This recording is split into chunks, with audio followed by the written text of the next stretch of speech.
Today we're starting the revamp of this village and the construction of a seed vault.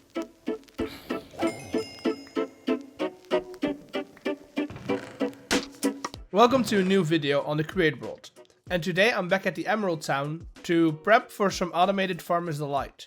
First things first is the fact that we have a lot of holes in the ground, so let's get some dirt and fill them up.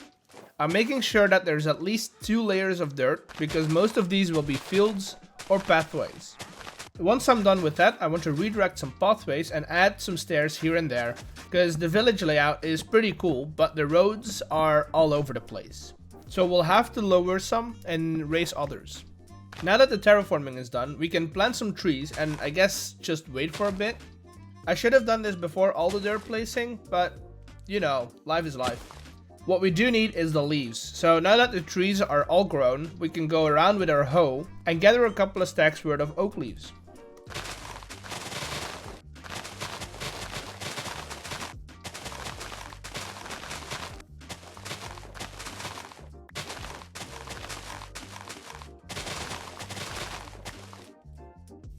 After that, we can place them back down to add some fields to the village. If we're going to make this our food production center, we want this to represent that.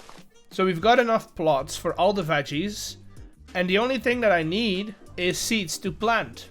And those are back at the starter house. So let me go and get them, and you guys can watch me plant them while listening to some jams. Hit the music.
So far, I've got 1 field for every vegetable, and the fruit if we're being technical about the tomatoes.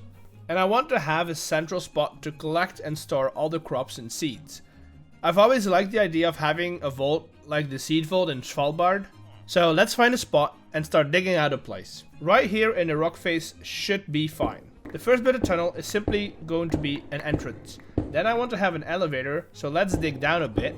We'll power the elevator with some water wheels. And for the design of the elevator itself, I'm going to make an open cage with some frame blocks and some metallic textures.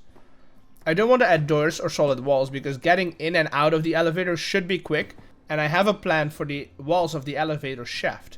Once we're down a good amount of blocks, we can start and dig out the hallway that will store the goods. The hallway is pretty simple. I think I just want drawers to be grouped by their crop type.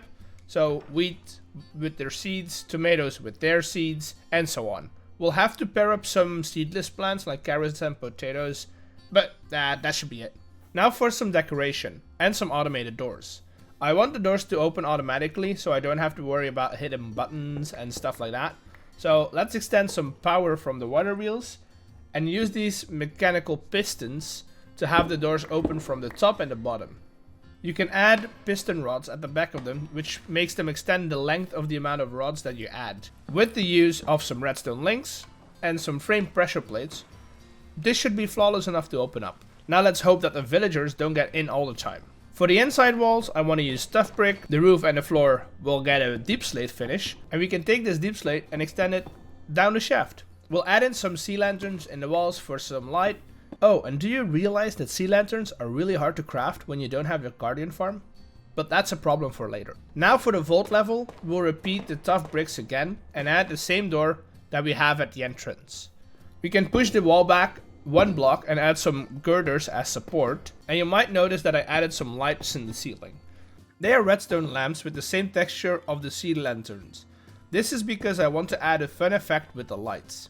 If we power them in sequence using a delay, it should look pretty cool when we enter the vault. Let's see if we get the effect that I hope for.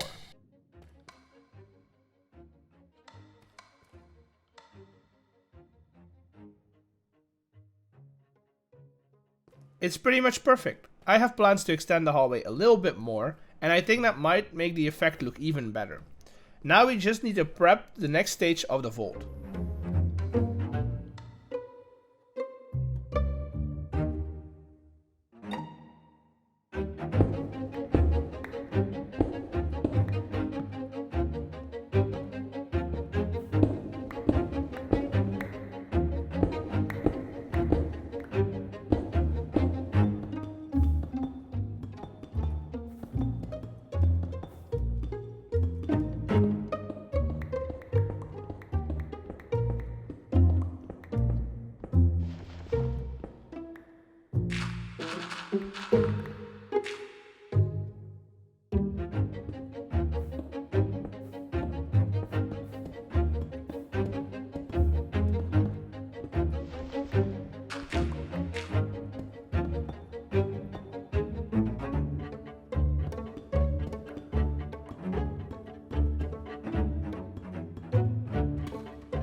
One more thing that we need to do is connect our current melon and pumpkin farm up to the new storage unit. We'll take out all the belts and replace them with some drawers. I will rotate the press 90 degrees so that we can still make the melon slices into melons. An underground train will transport both melons and pumpkins from the pickup point to the deposit that's connected to the vault. And this will drop all of them in their respective drawers. Alright, if I tweak the schedule a little bit, the train should be leaving more frequently and drop off its cargo at the vault. Beautiful. That's what I want. Now let's go up one more time and collect all the crops that we planted earlier.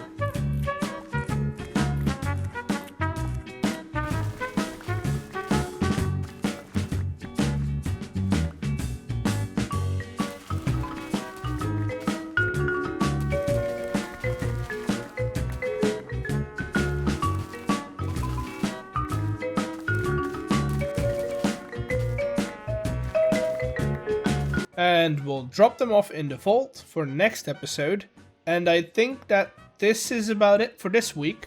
If you like this video, don't forget to subscribe, hit that like button, and I'll see you all in the next one. Bye!